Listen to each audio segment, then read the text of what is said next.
Linda Franklin is, in so many ways, part and parcel, I think, of Baltimore. She is an icon and iconoclast. And one of my favorite people to see on the stage. Please put your hands together. Wait, music for this performance will be provided by Leroy Vinegar. Please give it up for Linda Franklin.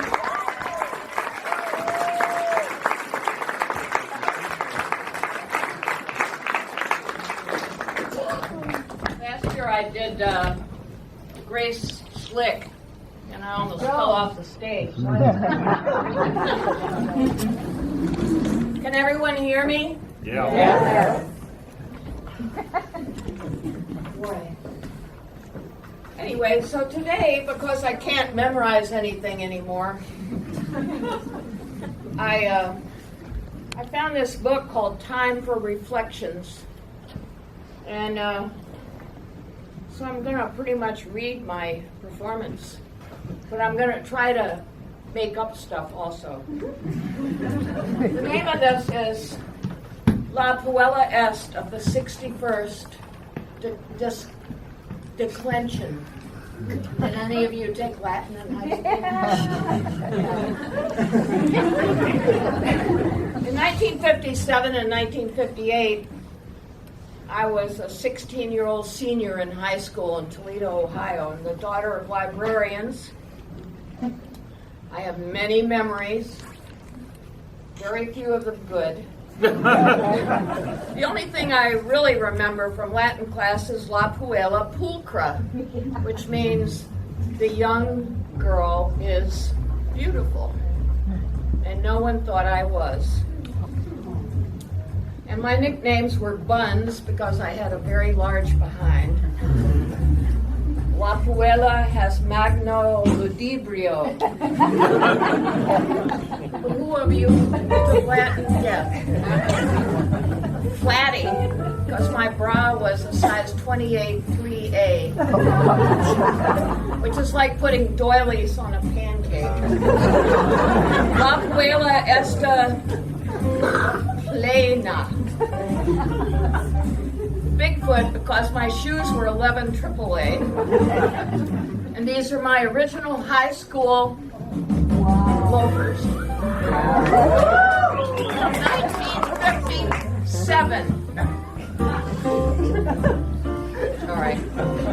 La Plena has magnum habet pedes. 3D because of my demerits, which I got for drawing pictures of the teacher, and I had more demerits than anyone in high school. Crazy and doomed to an insane asylum by the time I was 25. Insanusus est puella. Does that sound right? Laughing girl for being sent out of the classroom for laughing all the time. La Puella est Puella Reden.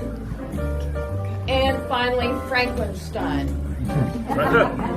Plus, I had a hideous permanent. My permanents usually lasted about 3 days, and they were very kinky in parts and then perfectly straight in others.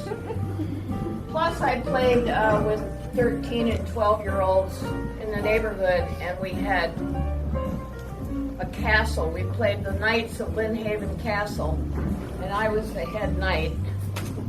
And I even wrote a song.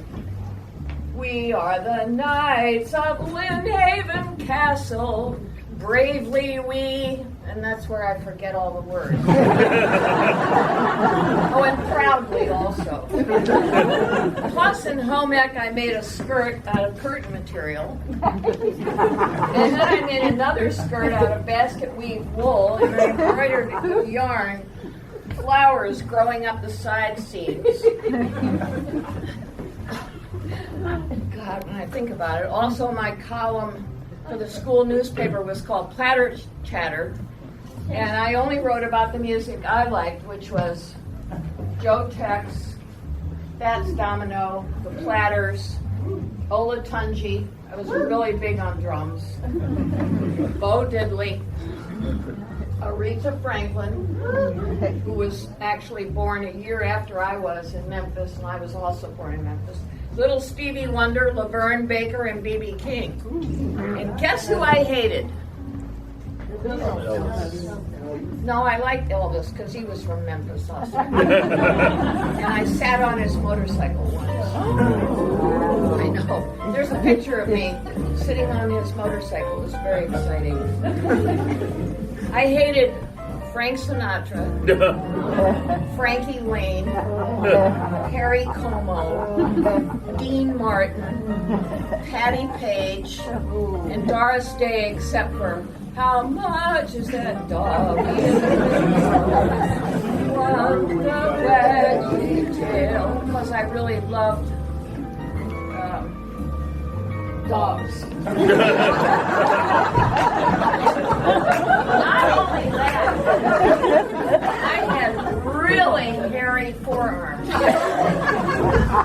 Sarah Macumber, who was standing with part of her clique in the hallway one time, she said, "Boy, you really have hairy arms." And when I told my mother, she said, "Well, what did you say?" And I said, "I didn't say anything." She said, "Well, you should have said, well, at least I'm not rude." My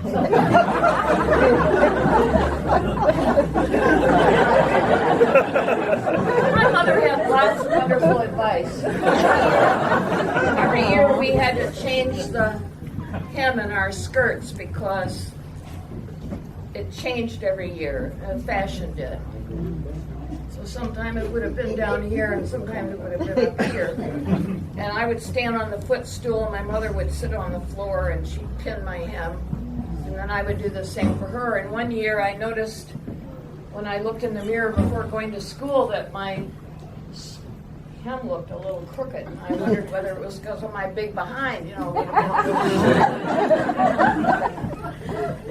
I was very upset. And my mother said, "Well, don't worry." She said, "Just keep moving. Nobody will notice." And that is my motto.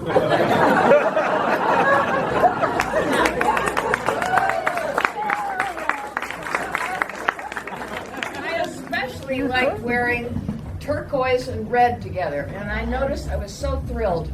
Turquoise and red. Turquoise and red. There's a lady here with a lot of turquoise and red. She may not have stayed. Who likes turquoise and red? And so I had this turquoise skirt and my white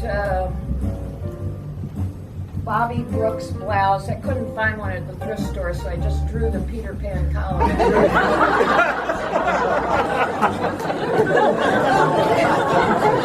And a red belt. I would wear a red belt and a circle pin. This one's made out of a cat food can. And I bashed into a square, and then I hung a pin from it. And loafers and body socks. And popular girls were fashion police. So they said, red and turquoise don't go together. In those days, nothing went together unless it matched or was pastel. Or maybe it was a senior football player going with a freshman line. Anyway, La Puella erupit precepta fashion. Which means, I think that, I forgot. There were dress codes set by the school. No stockings. And in the Catholic schools, the girls used to draw seams up their legs with eyebrow pencil. Are any of you old enough to remember that? And there were no high heels, no slacks, no jeans, no low-cut blouses. And one day a year on Lil Abner Day, which was named after a hillbilly cartoon in the newspaper by Al Cap. On Lil Abner Day, girls could wear jeans or even overalls. We couldn't dress like Everett's girlfriend. She was a really juicy babe, and she wore this puffy sleeved blouse that came way down, and she had a very large bosom, which bounced, and I think she wore shorts. And then there were the coded, unwritten fashion rules and behavior rules. You never, ever wore green on Thursday because that meant you were queer. Unless it was for gym, because our gym suits were green and that was the school color. You had to wear your circle pin on the right side of your Peter Pan collar, your blouse, because if you didn't, you were obviously queer. And my circle pin obviously is on the left side, but that doesn't really mean anything except that I thought I would be ornery. You were supposed to fold down the tops of your white body socks so they were like ankle cuffs. I always wore mine like this. That was the only thing I really did that was bad. Also, if you checked your fingernails by holding your hand out like this, you were definitely a girl. But if you folded your fingernails so you could actually see them, that meant you were either a boy or you were queer. And that even extended to how you put toilet paper in the roll at home. And how they ever knew, I don't know. But if the paper came off the top, you were queer. You were a girl. But it also meant that your cat could get more paper off. But if it came under, then you were a boy. And I often wondered, well, what if your mother put it on one way or your father put it one way, or somebody like your brother changed it? Anyway. All right, so here is when I have to sit down for a second. Because if 1958 were now, and if I were really brave, which I never was, and I never had the guts to do what I'd like to have done. Here's how I would have gone to school. Now you just wait. Money is really the pièce de résistance.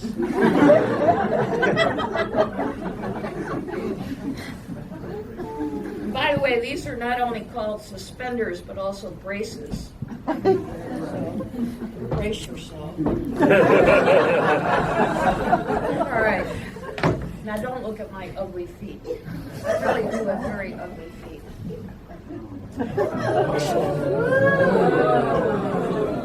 But you just wait. I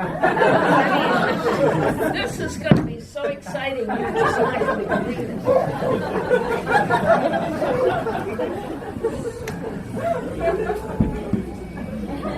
God, there's another sock inside here. Close your eyes.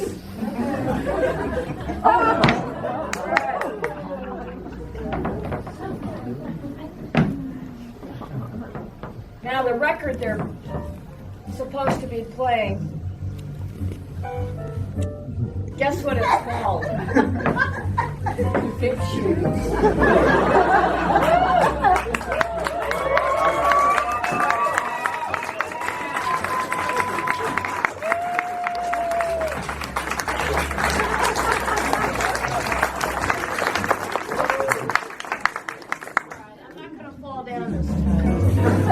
So just remember one thing. Just keep moving and nobody knows.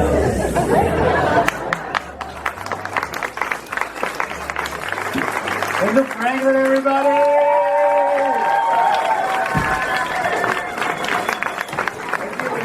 Thanks for coming on the stage this time. Boy, she's great. Wow!